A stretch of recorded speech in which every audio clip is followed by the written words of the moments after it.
चक्र म्हणजे गती आणि गती म्हणजे प्रगती.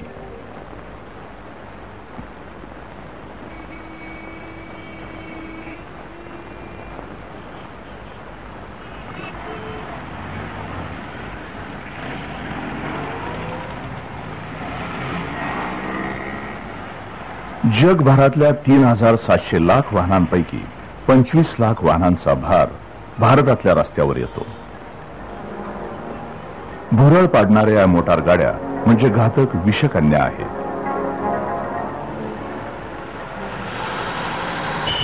पेट्रोल आणि डिझेल पचवून या देतात प्रगती आणि प्रदूषणही.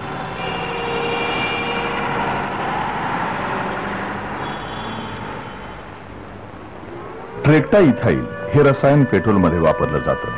त्यामुळे पेट्रोलवर चालणाऱ्या गाड्या लेड, कार्बन मोनॉक्साईड, हायड्रोकार्बन तसंच नायट्रोजन ऑक्साईड हवेत सोडून प्रदूषण पसरवतात.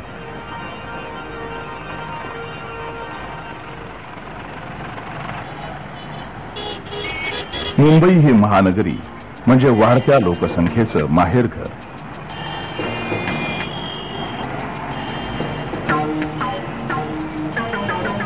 एका दशकात इथल्या गाड्यांची संख्या 103% वाढली.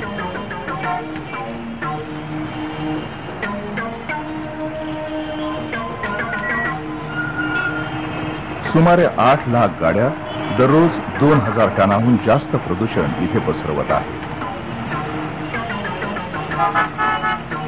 सर्वाधिक प्रदूषण असणाऱ्या जगातल्या 15 शहरांमध्ये मुंबईचा समावेश होतो, असं जागतिक बँकेच्या अहवालात नमूद केलंय. याला आधुनिकीकरण म्हणायचं.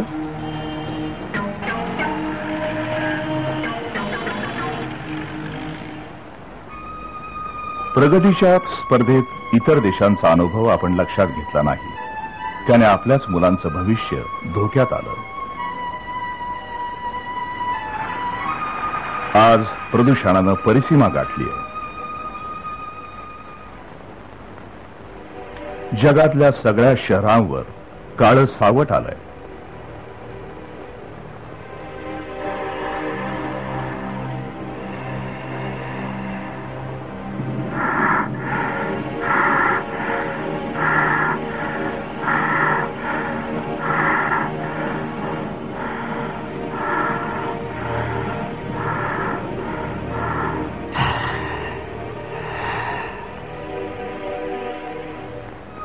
डॉक्टर सांगतात, प्रदूषणामुळे मुंबईत गळा आणि फुफ्फुसांचे आजार वाढत आहेत.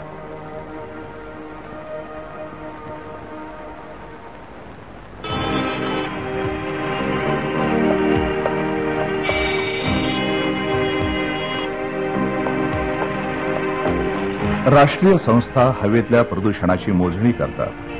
प्रदूषणाचे 10 मायक्रोहूनही लहान आकाराचे कण फुफ्फुसात सहज जातात. त्यानं श्वसनाचे आजार होतात. एक्झॉस्ट पाईपमधून बाहेर पडणाऱ्या वायूंचं निरीक्षण फोटोस्पेक्ट्रोस्कोपीद्वारा केलं जातं. सल्फर आणि नायट्रोजन ऑक्साईडनं फुफ्फुसं खराब होतात, तर कार्बन मोनॉक्साईडनं हृदयरोग होतो. न जळलेल्या इंधनानं कर्करोग होतो. प्रदूषणानं प्रगतीला अडथळा होतो. सुदृढ आरोग्यासाठी प्रथम प्रदूषण दूर केलं पाहिजे. त्यासाठी कायदेही केले आहेत. प्रदूषण टाळण्यासाठी आता गाडीमध्ये कॅटॅलिटिक कन्व्हर्टर नावाचं उपकरण बसवतात. कार्बन मोनॉक्साईड, हायड्रोकार्बन्स या विषारी घटकांना कार्बन डायऑक्साईड आणि पाण्यात परिवर्तित करून निष्क्रिय करण्याचं काम कॅटॅलिटिक कन्व्हर्टर करतं. परंतु कॅटॅलिटिक कन्व्हर्टर बरोबर लेड विरहित खास पेट्रोल वापरणं आवश्यक असतं. जर कधी हा कन्व्हर्टर खराब झाला तर कर्करोगाला आमंत्रण देणारा बेन्झीन हा विषारी घटक हवेत सोडला जातो.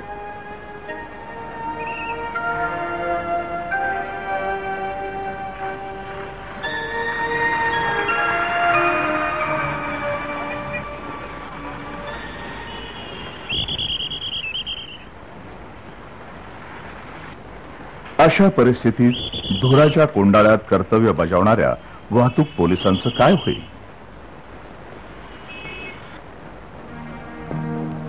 खनिज इंधन तेलाला अन्य पर्याय शोधण्यासाठी आज प्रयत्न होत आहेत. नवा पर्याय सापडेपर्यंत इंधनाचा दर्जा सुधारण्यासाठी संशोधन केलं जात आहे.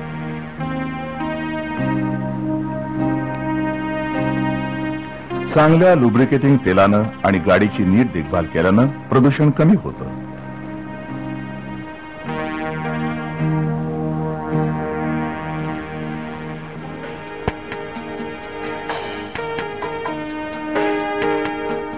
सीएनजी म्हणजे कंप्रेस्ड नॅचरल गॅस अर्थात नैसर्गिक वायू हा भविष्यात पेट्रोलची गरज पूर्ण करेल.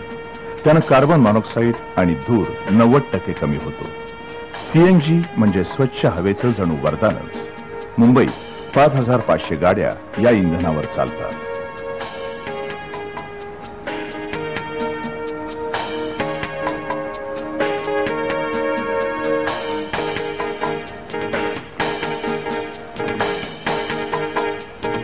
प्रदूषण रोखण्यासाठी बेस्ट प्रशासनही प्रयत्नशील आहे. नैसर्गिक वायूवर चालणाऱ्या बसविषयी निरीक्षण होत आहे.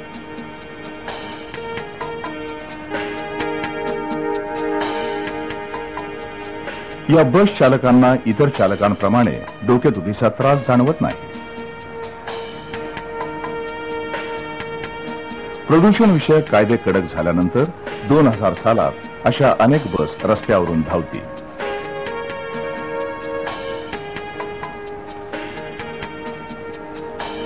गाड्यांचं प्रदूषण दर्शवणारं हे शिल्प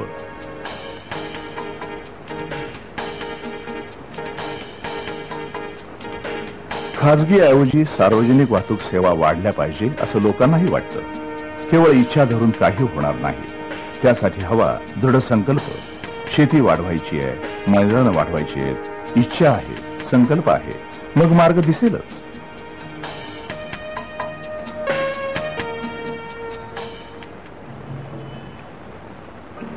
कलकत्ता म्हणजे वाहनांची तोबा गर्दी, एक अतिप्रदूषित शहर. कलकत्ताही आता प्रदूषण रोखण्यासाठी पावलं टाकत आहे. 15,000 ट्रक्सना शहराबाहेर ठेवल्यानं शहरातल्या वाहतुकीची गती वाढली आहे.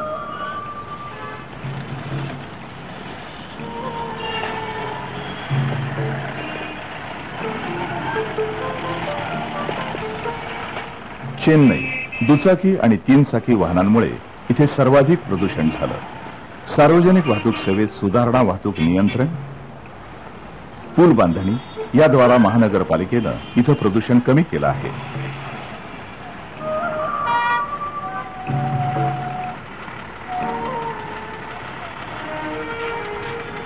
जगातल्या सर्वाधिक प्रदूषण असलेल्या शहरांपैकी एक शहर दिल्ली.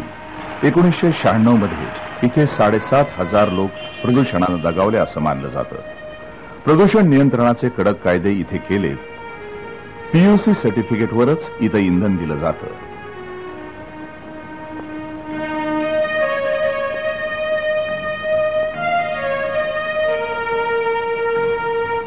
या नियंत्रणामुळेच देशाच्या राजधानीत श्वास तरी घेता येतो. राष्ट्रीय पर्यावरण अभियांत्रिकी संशोधन संस्था म्हणजे नीरी या संस्थेनं प्रगतीवर प्रदूषणाचा कोणता परिणाम होतो याविषयी अभ्यास केला.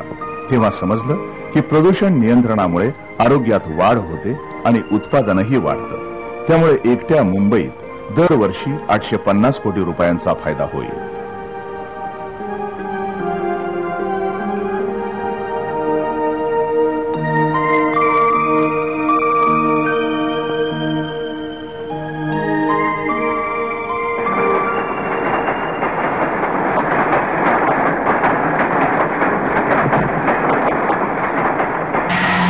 रस्त्यावर राहण्यासाठी तर प्रदूषणाची समस्या अधिकच गंभीर ठरते.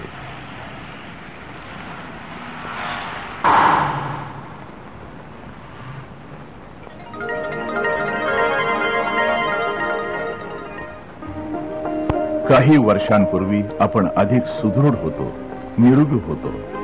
हे एक स्वप्न तर नव्हतं.